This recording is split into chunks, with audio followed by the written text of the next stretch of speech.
Merci de nous recevoir chez vous à la une de l'actualité des nominations au sein de l'ONIP, l'Office national d'identification de la population. Le chef de l'État, Joseph Kabila, a nommé Geneviève Inagossi jusque-là ministre du genre, famille et enfants, présidente du conseil d'administration de cet office. Avec elle, 4 autres administrateurs, dont l'ancien ministre de l'Intérieur, Adolphe Lemanou, directeur général de cet office, chargé d'effectuer le recensement de la population.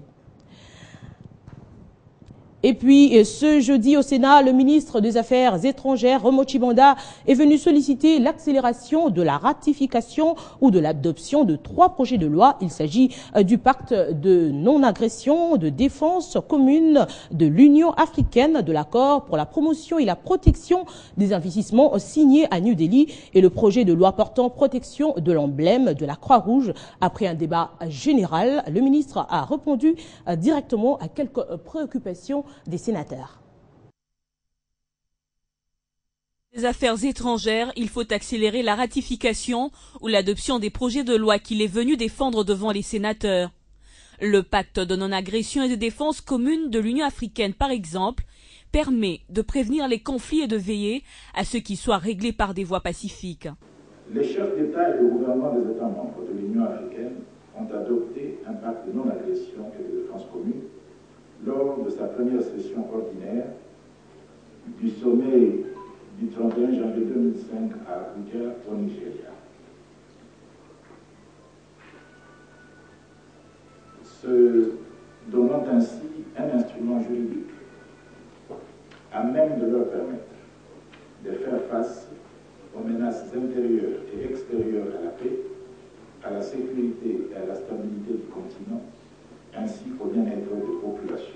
Quant à l'accord pour la promotion et la protection des investissements signé à New Delhi en 2010, il permettra, d'après le ministre des Affaires étrangères, d'améliorer le climat des affaires entre la RDC et l'Inde. L'autre avantage, c'est l'accroissement des investissements entre les deux pays. Lors du débat, les sénateurs ont voulu connaître le niveau des investissements entre l'Inde et la RDC. C'est un simple intitulé parce que je sais effectivement qu'il y a beaucoup d'investissements indiens au Congo actuellement, mais qu'en est-il du mouvement inverse? Est-ce que vous êtes au courant des investissements des Congolais en Inde? S'il n'y en a pas, est-ce qu'on a créé les conditions pour permettre effectivement aux Congolais de pouvoir investir en Inde? L'autre projet de loi, c'est celui portant protection de l'emblème de la Croix-Rouge pour limiter l'abus constaté dans son utilisation. Après le débat général, ces projets de loi ont été renvoyés dans les commissions de relations extérieures, défense et politique. Par le canal du ministre de l'Intérieur, le gouvernement congolais vient de prouver, chiffres à l'appui, que le rapport du Bureau conjoint de Nations Unies pour le droit de l'homme publié mercredi donnait des informations malveillantes et mensongères. Scott Campbell, numéro 1 du Bureau conjoint de Nations Unies, est déclaré persona non grata par le gouvernement de la RDC et par la même occasion, le ministre a informé que dans les tout prochains jours sera lancée l'opération Likofi 3. Elle va concerner cette fois-ci toute l'étendue de la République. C'est un exercice que Richard Mouyej, ministre responsable de la sécurité intérieure, n'a pas laissé à son collègue de communication et médias. C'est lui-même, puisque c'est la police qui est accusée par ce rapport, qui prend le devant et dénonce une fausse manœuvre de Scott Campbell, numéro 1 du Bureau conjoint des Nations Unies aux droits de l'homme, qui selon le ministre n'a plus sa place en RDC, puisqu'encore une fois, l'homme quitte l'objectivité et fait montre des positions partisanes en vue de déstabiliser les institutions de la République. Le BCNUDH n'a pas à confondre le mode opératoire des criminels qui ont intérêt à échapper à une reconnaissance facile avec celui des policiers utilisés dans l'opération Likofi, qui avaient le soutien de la population dans leur opération contre les bandits dits Kuluna, qu'ils appellent, eux, affectueusement de petits délinquants. Une faute grave, d'où cet appel au secrétaire général de l'ONU en personne. Le moment est sans doute venu de nous séparer d'avec lui et de demander au secrétaire général des Nations Unies de les retirer de notre pays, pour manque de professionnalisme et d'honnêteté, ainsi que des prises de position partisanes de nature à compromettre la stabilité des institutions. Nous estimons que M. Scott Campbell remplit désormais les conditions requises pour être déclaré persona non grata. C'est depuis Goma, chef-lieu de la province du Nord Kivu, où il se trouve que Scott Campbell a présenté mercredi 15 octobre au point de presse hebdomadaire de la MONUSCO le rapport de sa structure sur les violations de droits humains commises par des agents de la police nationale congolaise dans le cadre de l'opération Likofi, opération destinée à traquer les délinquants de Kinshasa appelés communément Kuluna. Rapport rempli de fausseté, prouvé par le ministre avec chiffres à l'appui concernant les statistiques étalées. Quant à la gestion de la criminalité urbaine, elle se poursuivra, insiste Richard Mouyej, qui annonce d'ores et déjà le lancement de l'opération Likofi 3 pour la lutte contre la résurgence des Kuluna et de leurs affidés, n'en déplaise à quelqu'un. Et puis en rapport avec la mise au point de la Senco du 14 octobre dernier à la suite de voies de fait sur les membres du clergé catholique dans certaines paroisses, le gouvernement de la République réitère et souligne son attachement au respect du droit sacré de tous les citoyens congolais à émettre leurs opinions sur les questions qui touchent la vie nationale telle que garantie la Constitution. Par conséquent, le gouvernement condamne avec la plus grande fermeté tout comportement susceptible de porter atteinte à ce droit inaliénable qu'il qualifie de délictueux et passible d'une sanction. Il constate par ailleurs que certains catholiques congolais se refusent à une telle démarche, cédant parfois à des manipulations. Dans le communiqué signé par le ministre des Médias, le gouvernement rappelle son souci et son devoir de garantir la liberté de conscience et de droit démocratique de chaque Congolais à travers le pays.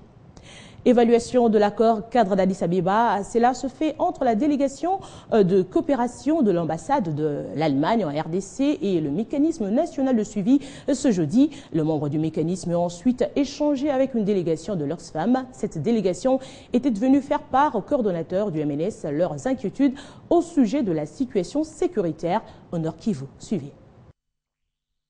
Sécuriser la population congolaise est une priorité pour les gouvernements qui en fait son cheval de bataille. La partie est de la RDC, touchée à plusieurs reprises par des conflits armés, doit être aujourd'hui plus sécurisée que jamais pour éviter une résurgence des groupes armés, et c'est le souhait de cette délégation de l'Oxfam qu'il a fait savoir au coordonnateur du mécanisme national de suivi de l'accord cadre. Oxfam est passé rencontrer le coordonnateur du mécanisme de suivi pour alerter sa conscience sur la situation qui prévaut dans les territoires de Lubero au Nord Kivu, où nous avons remarqué une résurgence de mouvements de groupes armés avec des conséquences humanitaires qui sont très importantes.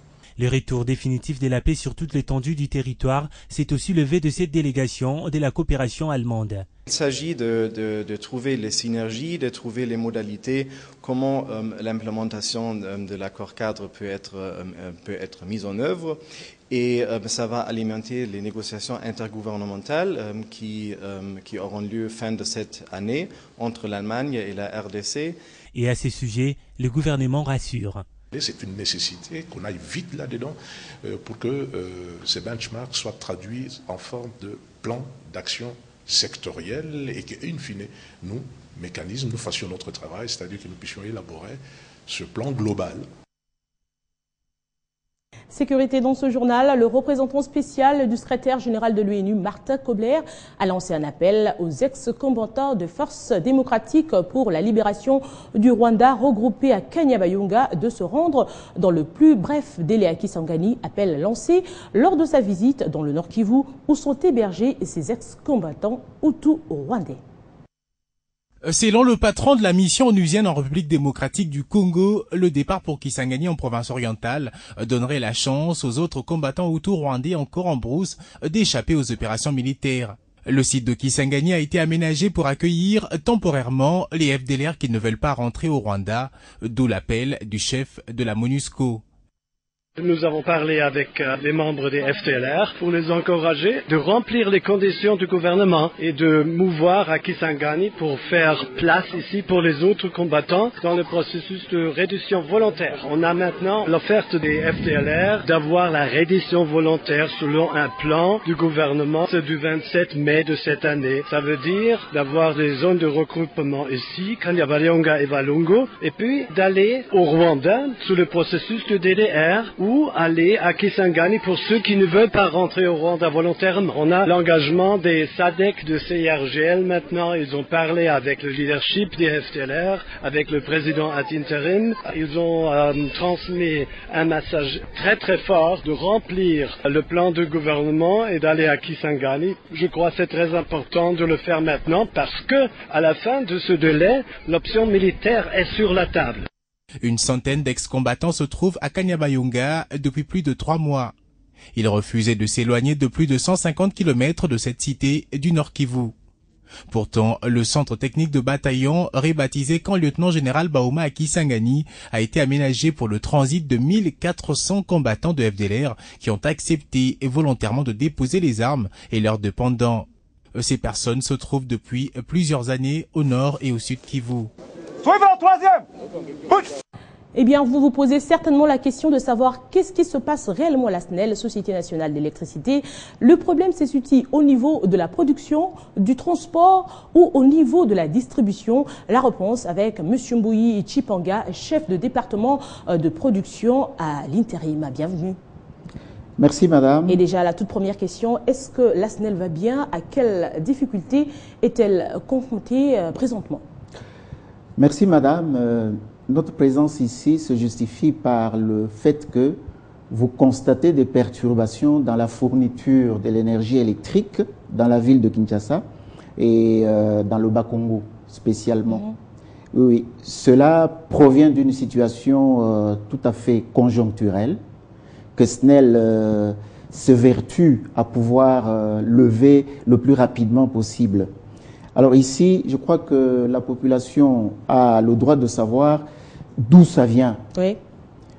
Alors, ça vient plutôt de l'indisponibilité, pour le moment, de 2 machines de production à Inga 2 sur les 5 qui sont normalement en service dans cette centrale.